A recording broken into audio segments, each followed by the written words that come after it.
What's going on, guys? It's Jackson Boone here, and welcome back to another episode of Scuffed LEGO Review. Today we are reviewing set number 11375, the Ferrari F2004 and Michael Schumacher.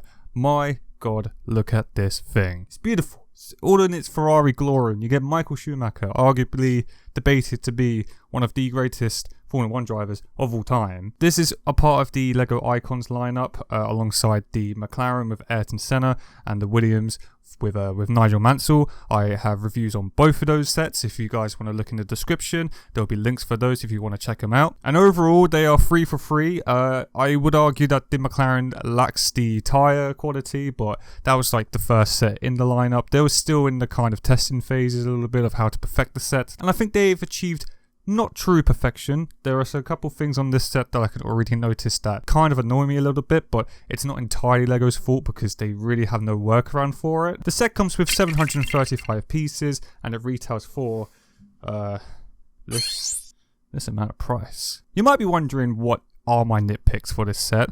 Well, for those that have a keen eye and is familiar with the car in real life, you would know that this comes from a time period of when Formula 1 was very much advocating for cigarette sponsors and alcohol sponsors. They still do for alcohol sponsors, but it's mainly 0% alcohol, so there's a fine line there. Same for cigarettes as well, but it's more or less like vape and nicotine pouches and whatnot. It crosses a fine line of the sponsorships in Formula 1, but back in the day, they did not care. Sponsorships were riddled with sketchy companies and alcohol and cigarette sponsors, which this car is very prominent of. If you notice, like here at the rear wing and like the kind of back of the car, there would be Marlboro sponsors there, but there's not, because they're obviously not going to put a cigarette sponsor on a LEGO set, even though it is 18 plus, but I don't think LEGO is more than willing to make that move, to be honest with you, which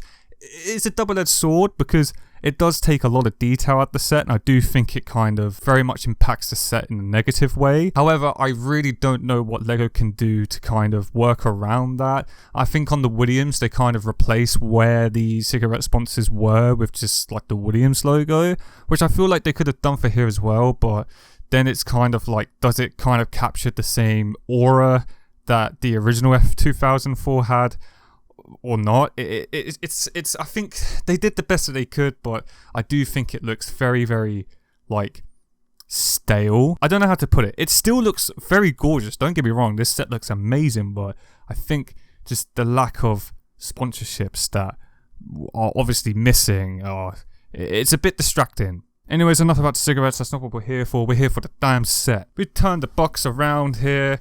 We're going to see just mainly the set in different angles. There is no actual comparison to the real life car on the back of the box, but maybe in the instructions they might have it, although maybe dumbed down with the sponsors. We could see that the internal steering and like the Bridgestone tyres, which is a first for these sets. Also, most noticeably, they are grooved tyres, which was a thing back then, and the fact they went out and kind of put that detail in, I think sells it a lot more. If these were slicks, it would just look just wrong. It just would not fit at all. So I'm very glad that they did that. Also as well, another thing that really bugs me, and I have no idea why LEGO does this, but the pins that hold the wheels into place are different colours. For example, it's blue here, but if we look at the front, it's red. Why?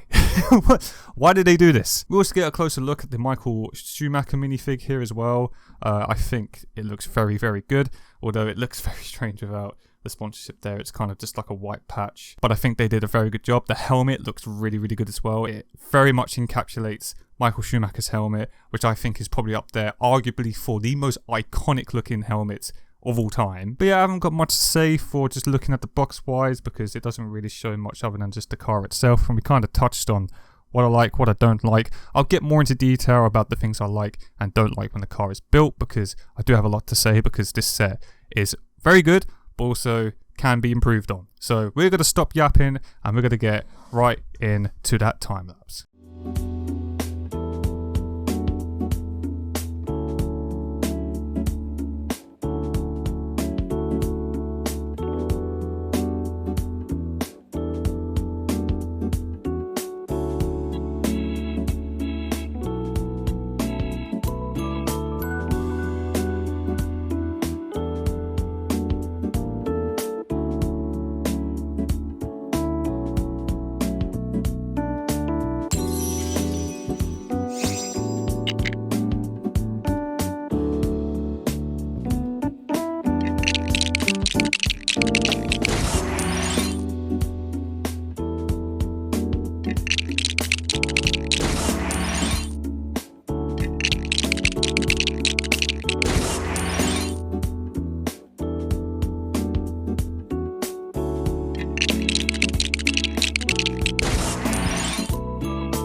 And just like that, the set's complete. Huge fan of this set. This was amazing to build. It was such a great experience, so we'll get to more of that in just a sec. First, we want to look at the minifig here. Overall, it's not bad. I just do think the blank space here for the sponsoring is kind of odd. It looks wrong in my opinion, but other than that, it's very good. These minifigs that come with these icon sets are usually very, very well detailed. They got like leg printing, like torso piece printing on the front and back. No like different expression for Michael Schumacher on the back, but I think that's just because they did give him a hat and not any hair, because Schumacher was mainly always seen wearing a hat all the time. Here's a look at the helmet. Again, these sets go all out for the detail. The top of the head with the printing here looks fantastic. Again, missing the sponsorship there, but that's fine. I think they did a very, very good job of replicating Michael Schumacher's helmet back in the day. And here's a trophy. It's your bog standard trophy. I think they kind of dropped the ball a bit here. It's literally just two pieces together, whereas the other sets had more detailed, more brick-built trophies. And here's the stand that Michael Schumacher sits on, and we've got a nice little quote here saying, "I've always believed that you should never ever give up, and you should always keep fighting, even when there's only the slightest chance. Thank you, Michael, and also keep fighting, Michael. You got this, bro." It's the same as all the other ones that have these little podium steps with. It's a nice little like thing to have for the minifig. Got a nice little print in there. I think it's a very nice detail, and I'm so glad that they're continuing on this trend. Now, we're getting on to the main star here. Here's a look at the stand that it comes with. It's the exact same as the other two sets that have come out, where it's just like a grey brick built stand. We've got a sticker piece here showing some information, like the chassis and the constructor and engine and whatnot. Shout out Ross Brawn, by the way. And here's a look of the car. My god, this thing looks so good, man. They have upped their game up a little bit. I think it's just because there's not that much restriction for the shape wise, because we are kind of entering the early 2000s now, whereas the McLaren MP4/4 and the Williams FW14, I believe, they're more olden cars, like back in the 80s and late 80s, I think, as well. There's limitations there, and I think this is slowly coming towards like a modern Formula 1 car. I would love to see like a Sebastian Vettel Red Bull back in like the early 2010s. That would be amazing to see in that brick build. I do think they should continue these kind of sets going through the decades, like I said with Sebastian Vettel, even like a one-off like Brawn GP with Jensen Button. That would be gorgeous, my god. Or even with like Lewis Hamilton with the turbo hybrid era without the halo, or in the early 2020s. I just want them to keep doing these brick built F1 sets, because they have so much more detail and so much more passion put into it than just the Technic sets. Anyways, back to the car. The lack of the Marlboro sponsors is nothing to complain about, because Lego's never going to do that. I don't think even replacing it with something would even work, in my opinion. Maybe having like a Ferrari logo on the white here and maybe on the front. Stickers overall wasn't even that bad on this set, considering F1 cars are known to be just plagued with sponsors, so obviously that's going to translate to a lot of stickers to be put onto the bricks. But even then, like, they kind of had a minimal amount on here, considering,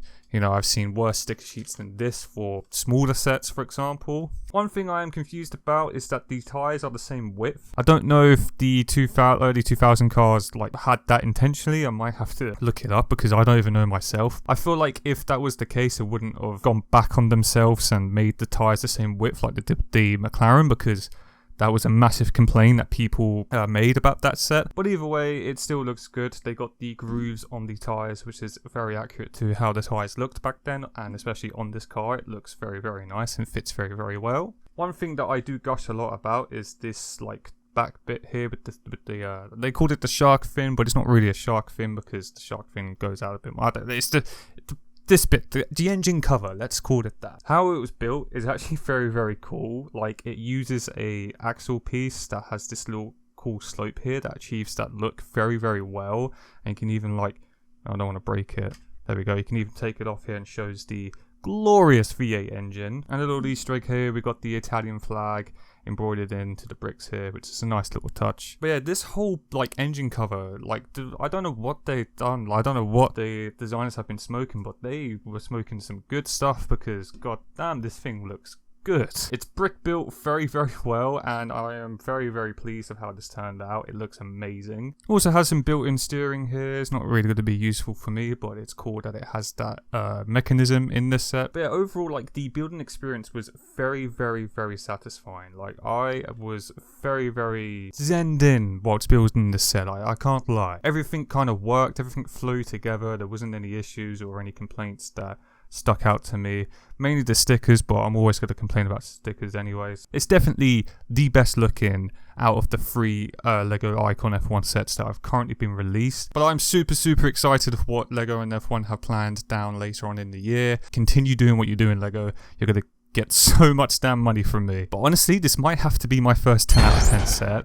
I really, really, really don't want to give it a 10 out of 10. I want it to be like a 9.9 just because of the missing spaces here. But honestly, I can't really complain about it that much because it still looks so good anyway. But yeah, that's my review of set number 11375, the Ferrari 2004 with Michael Schumacher. I hope you guys enjoyed this video, and I highly recommend getting this set. It is so damn good. On your screen right now is a video that YouTube recommends and my recent video, and in the middle there is to subscribe to the channel. It would help massively if you can, and also if you can like the video as well. It boosts in the algorithm and it supports me and makes me want to make more videos like this. I'm not sponsored by LEGO. This is all kind of funded in my own money. I wish I was, because LEGO's not cheap, but that means you get more honest and raw reviews from me, and I hope you guys really do appreciate that. Again, thank you for watching, and I hope you guys have a wonderful day.